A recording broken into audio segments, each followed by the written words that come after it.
Le sujet dont je vais parler aujourd'hui m'a été demandé à plusieurs reprises et il va très certainement te parler. Je l'ai intitulé Trois vraies questions à se poser avant de quitter son job. On a tous à un moment donné eu cette idée qui nous a traversé l'esprit, je pars, je quitte, certains vont dire. Mais c'est pas si simple.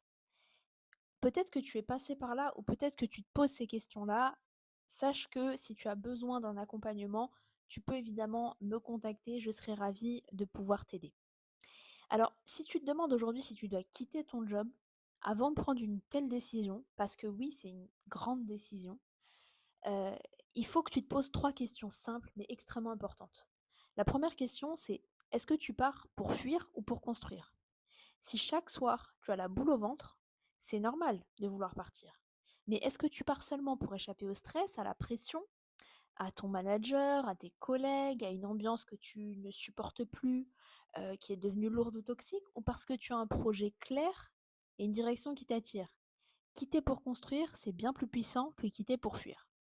Deuxième question, qu'est-ce que tu risques et qu'est-ce que tu gagnes? Partir, ça peut signifier perdre un salaire stable, des avantages, une certaine sécurité quelque part. Mais ça peut aussi te libérer du temps si tu veux développer ta passion, lancer un projet. Écrire noir sur blanc ce que tu risques et ce que tu peux gagner rend souvent les choses beaucoup plus claires. Troisième question, est-ce que tu as vraiment essayé d'améliorer ta situation actuelle? Et malheureusement, bien souvent, la réponse est non. Alors avant de claquer la porte, il faut que tu exprimes tes besoins à ta hiérarchie et ta RH. Parfois, demander une réorganisation, plus de flexibilité, un changement de mission par exemple, ça peut transformer ton quotidien sans avoir besoin de tout changer et de tout quitter.